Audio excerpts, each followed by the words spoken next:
Hi kids, welcome to Study Magic. How are you all? I think you are really good at your homes. But tell me one thing, you are troubling your parents much or not? If yes, please do not do it. So kids, in this class, what we have to do is, we have to play this game first, which is known as Let Me Know. Secondly, we'll be covering the page number 13. Your NCERT book has a poem which is on the page number 13. We'll be covering that. And thirdly, we'll be discussing some important facts about plants. Okay, so let's get started. First, we have to play the game. In this game, what you have to do is, there are 5 words written on the board. Can you see these 5 words? Okay, these are 5 words written on the board, and what you have to do is, you have to tell me the pronunciation of these 5 words. Okay, so we'll be starting from 1, and at last what would happen, you have to give yourself rating from 5. आपको 5 में से अपने आप को number देने हैं कि आपको कितने ये प्रोनाउंसिएशन ठीक से पता थी. फॉर एग्जाम्पल, आपको सिर्फ 2 वर्ड्स पता थे, so you will rate your self 2. अगर आपको 3 वर्ड्स पता थे तो you will rate your self 3. So this is the game. Now let's start with the game. I'll give you 3 seconds for guessing each word. A-I-S-L-E. What is the pronunciation of this word? Time's up, kids. The pronunciation of this word is aisle, in which S is silent. S की आवाज़ नहीं आती है. Now the question arises, what is aisle? Aisle किसे कहते हैं? आइल उस passage को कहते हैं जो कि 2 सीट्स के या फिर लेन्स के बीच में होता है. तो आपने बहुत बार देखा होगा कि आपके क्लासरूम्स में भी बीच में वॉक करने की जगह होती है. There are seats on the left sides, there are seats on the right side, and there is a pathway in which your teacher can walk. Okay, and in the planes also what happens is, there are seats on the left side, there are seats on the right side, and there is a passage in which the air hostess can walk. So that passage is known as aisle. और aisle के बराबर में जो seat होती है उसे aisle seat कहा जाता है. You can see in this image there are arrows pointing towards the aisle seats.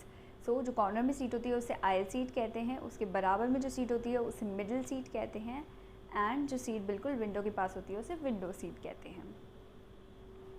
Now second one is KNOB. Now, what is the pronunciation of this word? Time's up. The pronunciation of this word is knob. इस word को हम knob कहकर बुलाते हैं. इसके अंदर K silent होता है. And what is knob? Knob कहते हैं उस हैंडल को जिसको पकड़ के आप गेट को ओपन करते हैं या फिर किसी भी डोर को ओपन करते हैं. C DOUBT. What is it, kids? This is pronounced as doubt. इसको हम doubt बुलाते हैं. doubt क्या होता है? शक करना. किसी के ऊपर doubt होता है, शक होता है, तो हम उसके लिए doubt word का यूज़ करते हैं. Now the fourth one is WHOLE. What is the pronunciation of this word? The pronunciation of this word is whole, in which W is silent. इसका मतलब होता है पूरा का पूरा. For example, Mama, I want to eat this whole bread. मुझे ये पूरी की पूरी bread खानी है. Now the fifth word is GNARL. Now you have 3 seconds to guess what is its pronunciation. Kids, it is pronounced as NARL, in which G is silent. Now what is the meaning of NARL? Kids, you can see in this picture is of the tree, and on the tree trunk there is some kind of weird opening जिसे हम NARL कहते हैं. So kids, we are done with the game. Let me know. Please comment in the comment section below that what was your rating out of 5. And we are moving towards the second part of the video. So kids, there is a poem given on the page number 13 which we are going to read today, and I am going to explain it to you word to word. Please read it carefully with me. Red, purple and even yellow, some green, wet and loose, Leaves are of different kinds and of different shapes and shades. In this paragraph, it is written that जो leaves होती हैं उसके बहुत सारे colors होते हैं, जैसे कि it is of the red color, it could be of the purple color, it could be of the yellow color and many more colors. Leaves जो होती है वो काफ़ी तरह की होती हैं, कुछ लंबी होती हैं, कुछ छोटी होती हैं, कुछ बड़ी होती हैं, end of different shapes and shades. उनकी जो शेप्स होती हैं यानी कि उनके जो आकार होते हैं वो भी बिल्कुल डिफरेंट होते हैं. In the last video I have told you that leaves have different shapes. Some are of circular shape, some are of triangular shape, some are torn and some are completely filled. Some are like the elephant's ears and some are playful like the devil. Some are torn and some are folded and some even eaten like the beetle.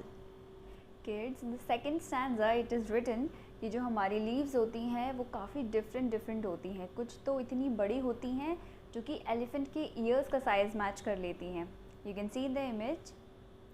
And कुछ इतनी छोटी होती हैं कि वो तो बहुत ही ज़्यादा टाइनी होती हैं. एंड कुछ ऐसी होती है जो काफ़ी प्लेफुल होती हैं, जो इतनी लाइट वेट होती हैं कि वो हवा के साथ हिलना पसंद करती हैं. सम आर टॉर्न, कुछ जो होती हैं वो टॉर्न यानी कि फटी हुई होती हैं. You can see the image. कुछ ऐसी होती हैं जो फोल्डेड होती हैं किड्स. फोल्डेड यानी कि मुड़ी हुई होती हैं.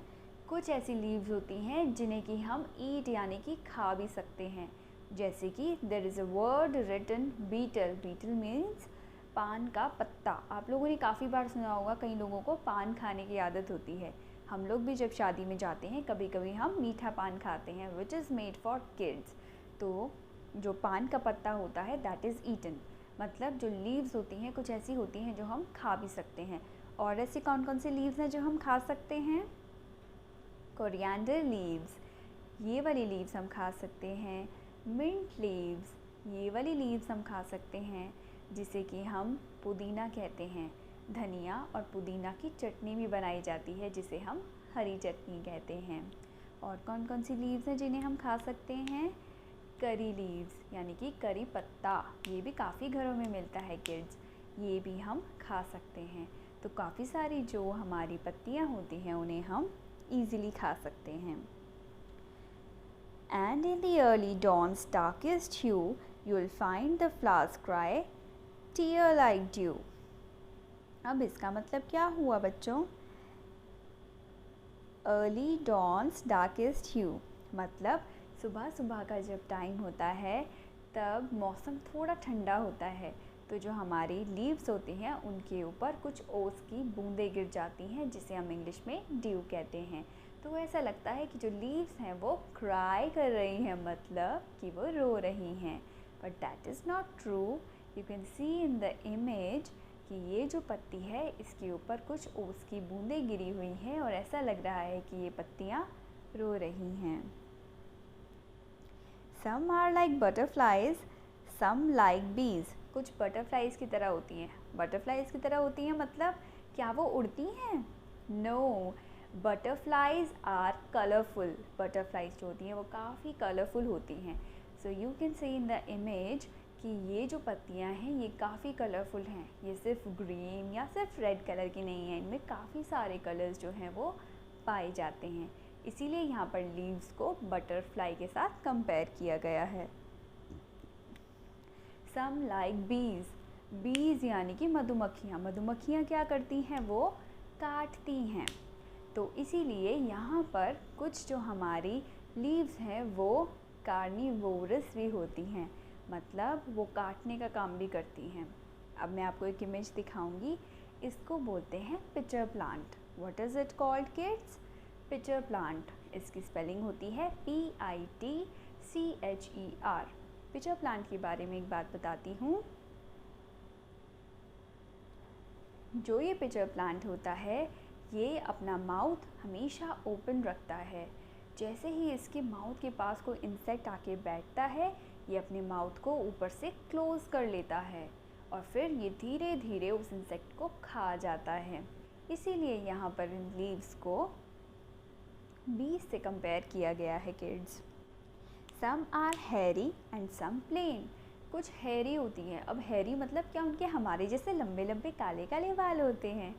नो किड्स, उनके बहुत ही छोटे छोटे लाइट कलर के बाल होते हैं। You can see the image. इस इमेज में आपको दिखाई देगा कि जो हमारी लीव्स हैं उनके ऊपर कुछ बाल नज़र आ रहे हैं। कुछ जो होती हैं वो प्लेन होती हैं। अब प्लेन लीव्स तो आप सभी ने देखी होंगी। Some dry up to look thorns. कुछ ऐसे होते हैं जो बिल्कुल कांटों जैसे होते हैं पर काफ़ी लंबे लंबे होते हैं। For example aloe vera plant. कभी आपने एलोवेरा प्लांट देखा है? उसकी लीव्स जो होती हैं वो काफ़ी सूखी हुई दिखाई देती हैं और ऐसा लगता है कि उनके अंदर कांटे भी लगे हुए हैं। तो थॉर्न्स मतलब होता है कांटे। And some even resemble cranes. कुछ जो होते हैं वो क्रेन्स के जैसे भी मिलते जुलते हैं। You can see in the image कि कुछ लीव्स जो होती हैं वो क्रेन जैसी दिखती हैं। Whoosh whoosh, scuttle and Flutter. Whoosh whoosh is a sound. इसका मतलब क्या होता है, वो पानी में भी तैर कर जा सकती हैं या फिर फ्लटर मतलब वो हवा के साथ भी उड़कर जा सकती हैं। कई बार आपने देखा होगा जब आंधी चलती है तब उसके साथ काफ़ी सारे जो पत्ते हैं वो उड़कर एक जगह से दूसरी जगह पहुंच जाते हैं। राइट, चलिए आगे बढ़ते हैं। In the breeze they all do मटर। ब्रीज़ में वो लोग मटर करते हैं, मतलब बातचीत करते हैं। थोड़ी सी हवा चलती है, पत्ते जो ज़मीन पर पड़े हुए हैं वो ऐसी आवाज़ करते हैं। कभी आपने टीवी में देखा होगा या फिर सुना होगा, तो उस आवाज़ को हम मटरिंग कहते हैं। All day long they smile and play and in the night they sleep away. पूरा दिन वो जागे रहते हैं, प्ले करते रहते हैं, लेकिन रात को वो सो जाते हैं। Leaves are of different kinds and of different shapes and hues. Shapes and hues. What is the meaning of hues? Hues का मतलब होता है colors. उनके जो रंग होते हैं वो भी काफ़ी अलग अलग होते हैं. So this ends the poem and its explanation. Now kids, we are done with the poem and we are going to cover the interesting facts about the trees and the plants. So on your screen now you can see a bar graph. In this bar graph what you can see is I have written 4 names. आपको ये blue boxes दिखाई दे रहे हैं 1 2 3 4. सबसे पहला जो box है वो छोटा है, दूसरा बॉक्स उससे बड़ा है, तीसरा उससे बड़ा है और फोर्थ बॉक्स उससे भी बड़ा है. तो इसका मतलब क्या हुआ, जिस बॉक्स में जो नाम लिखा हुआ है वो छोटा हुआ. सो सबसे पहले जो हमारे पास लिखा हुआ है that is a herb. Herb मतलब होता है जड़ी बूटी या फिर छोटे छोटे पत्ते. तो हर्ब्स जो होती हैं वो एक तरह की प्लांट ही होती हैं, लेकिन ये काफ़ी छोटी छोटी होती हैं. तो सबसे छोटी जो हमारे पास है वो है herbs. And what are the examples of herbs. ऐसी कौन कौन सी हर्ब्स हैं जो काफ़ी छोटी होती हैं और हम उनको अपने घरों में डे टू डे लाइफ में भी यूज़ करते हैं. तुलसी हर्ब. तुलसी हर्ब जो होती है वो काफ़ी छोटी होती है, इन्हें हम अपने घर में भी उगा सकते हैं. इसके पत्ते आप कभी ध्यान से देखेंगे तो वो भी काफ़ी स्मॉल होते हैं. Second comes the curry leaves. Curry leaves भी काफ़ी छोटी छोटी होती हैं और ये भी हर्ब्स के अंडर आती हैं. Third comes the coriander. Coriander मतलब धनिया. धनिया हम काफ़ी सब्जियों के ऊपर डालते हैं क्योंकि वो ग्रीन कलर का होता है और उससे हमारी सब्जियां अच्छी दिखती हैं. और fourth comes the mint. Mint यानी कि पुदीना. धनिया और पुदीना मिलाकर उसकी चटनी बनाई जाती है. तो ये जो पुदीना है, मिंट है, ये भी हमारे हर्ब्स के अंडर आता है. अब सेकंड कॉलम देखिए किड्स, ये है हमारे श्रब्स का कॉलम. हर्ब्स सबसे स्मॉल होती हैं और उससे बड़ी होती हैं श्रब्स, जो कि साइज़ में उससे थोड़ी ही बड़ी होती हैं. इसके अंदर कौन कौन से वेजिटेबल्स आते हैं किड्स? इसके अंदर वो वाले लीफी वेजिटेबल्स आते हैं जो हम यूज़ करते हैं, जैसे कि पालक. पालक को इंग्लिश में हम स्पिनच कहते हैं. पालक पनीर की सब्ज़ी हम सभी ने खाई होगी. तो ये जो स्पिनच होता है ये हमारे श्रब्स के अंदर आता है. क्यूकम्बर यानी कि खीरा. खीरा जो होता है वो भी हमारे श्रब्स में आता है. And third example of shrubs is watermelon, watermelon जो है वो भी हमारे शर्ब्स में आता है, वो भी ऐसे ही झाड़ियों में उगता है। Now kids, the third number is of the plants. Herbs हो गए छोटे, शर्ब्स उनसे थोड़े बड़े, और जो प्लांट्स होते हैं वो उनसे भी थोड़े बड़े होते हैं, साइज़ में थोड़े बड़े होते हैं। एंड जो सबसे बड़े होते हैं वो ट्रीज़ होते हैं, क्योंकि उनके पास पहले तो ट्रंक होती है इतनी बड़ी, और उसके ऊपर से वो सारे लीव्स से कवर्ड होते हैं।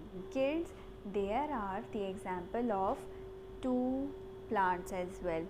ये प्लांट्स जो होते हैं इन्हें क्लाइंबर्स कहते हैं। इसका मतलब ये इतने कमज़ोर होते हैं कि ये अपने आप से खड़े नहीं हो पाते, ना ही इनके पास कोई ट्रंक होती है जैसे कि ट्री के पास होती है।